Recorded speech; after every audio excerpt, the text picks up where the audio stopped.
자, 그러면 추세 분석의 내용 첫 번째 보면 지지선이 뭐고 저항선이 뭔지 추세를 정확하게 알려면 이런 도구들을 알아야 되거든요. 그래서 지지선과 저항선이 나왔어요.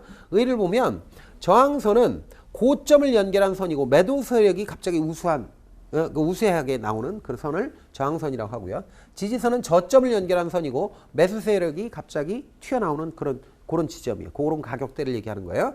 그래서 우리가 이제 이렇게 주가가 움직이다가 이렇게 떨어지다가 어떤 지점에 가면 갑자기 뭐예요? 저점을 연결한 요 선, 그러니까 이 지지선이 요건데 요게 뭐냐면 요 지점 가면 갑자기 이 주식이 싸다고 생각해서 사람들이 매수하려는 사람들이 나와요. 매수 세력이 나오니까 요때 뭐 어떻게 돼요? 주가가 떨어지질 못하고 다시 올라가죠. 그러다가 어느 정도 올라가게 되면 이 정도면 너무 비싼 거 아니야? 그러면서 매도 세력이 나와요. 매도 세력이 나오면서 더 이상 오르지 못하고 다시 떨어지죠. 근데 이 정도 가격대가 되면 다시 매수 세력이 나와가지고 가격을 다시 끌어올리죠. 이렇게 매수 세력 우세, 매도 세력 우세로 일정한 박스권에서 자 고점, 저점이 일정한 가격대에서 저점이 그려지면 이걸 지지선이라고 그러고 일정한 가격대에서 자 매도 세력이 나와서 가격이 더 이상 올라가지 않는 부분을 연결하면 그 일관된 선이 나오는데 그 선을 저항선이라고 한다는 거죠. 근데 만약에 주가가 이렇게 움직이다가 만약에 저항선을 돌파해서 오르게 되면 이건 매수 신호가 됩니다. 그럼 한 단계 극복했다는 거예요. 또 주가가요 이렇게 올라가다가 계속 이 저항선에 부딪혀가지고 떨어져요. 떨어졌는데 떨어질 때도 어떤 일정 수준, 일정 가격대가 되면 다시 매수 세력이 들어와서 다시 가격이 올라가고 그랬는데 이 지지선을 뚫고 내려가잖아요. 그러면 이게 지지선이 붕괴된 거예요. 그러면 이때 매도 신호라고 보는 겁니다. 이런 분석을 하는 게 추세 분석입니다. 그래서 추세 분석을 할 때 첫 번째로 봐야 될 게 작대기를 쫙쫙 그려놓고 지지선이 뭐다, 저항선이 뭐다 이런 분석을 하는 거예요. 자, 그러면 지지선 저항선의 이용 방법 보는데 대개 보면 주가 목표치 설정할 때 많이 해요.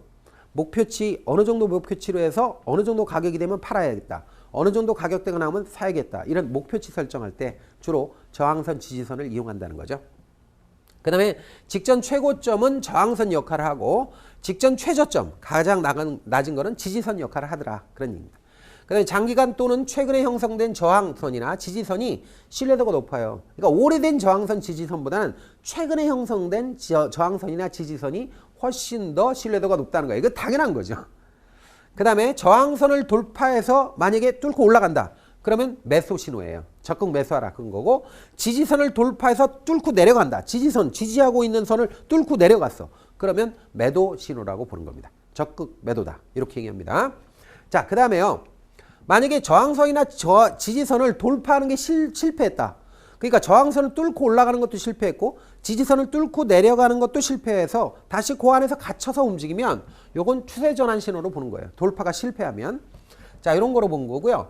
자, 대개 정액 가격대로 10,000원, 20,000원, 10만원 요거는 대개 이렇게 정수배로 이렇게 10,000원, 20,000원, 10만원 이런 식으로 가격대가 되어 있는 거는 요거는 심리적 저항선이다.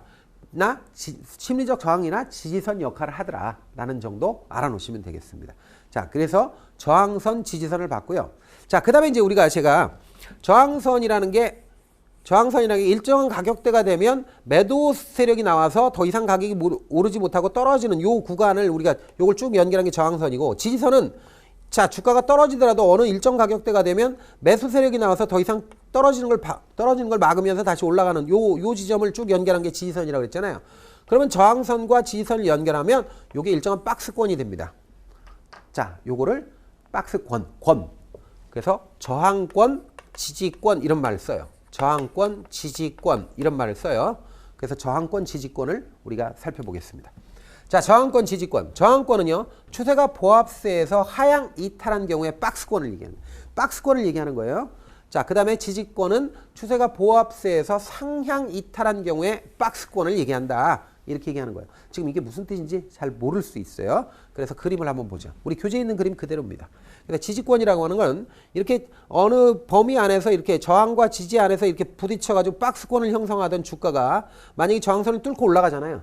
저항선을 뚫고 올라가면 요때 요 저항선을 뚫고 올라간 다음에 요 박스권을 지지권이라고 표현해요. 그 다음에 저항권은 뭐냐면 주가가 이렇게 올라가서 계속 부딪히면서 떨어지고 있는 거야. 더 이상 어떤 가격대에서 더 이상 주가가 오르지 못하고 튕겨서 계속 떨어져 가지고 일정한 박스권에 있다가 만약 이걸 결국은 뚫질 못하고 저항선을 뚫지 못하고 떨어지잖아요. 이때 이 범위를 저항권이라고 하는 거예요. 그래서 지지권은 저항선을 뚫고 올라갔을 때 여기를 지지권이라고 하고, 그 다음에 저항권은 그 저항선을 뚫고 올라가지 못하고 실패했을 때 이 부분을 저항권이라고 한다는 거예요. 그래서 다시 한번 앞부분을 한번 살펴보면 저항권은 추세가 보합세에서 하향 이탈한 경우, 하향 이탈했다고 그러니까 이게 밑으로 떨어졌다는 얘기죠. 떨어졌을 경우에 그때 박스권, 그러니까 하향 이탈했으니까 하향 이탈한 다음에 이 박스권을 우린 저항권이라고 한다는 거죠. 자, 그 다음에 지지권이라고 하는 건 추세가 보합세에서 상향 이탈한 경우에 박스권이라고 그랬죠.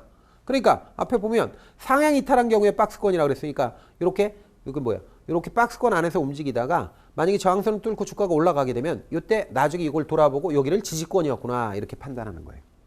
자, 그래서 저항권, 지지권 우리가 용어를 봤고요.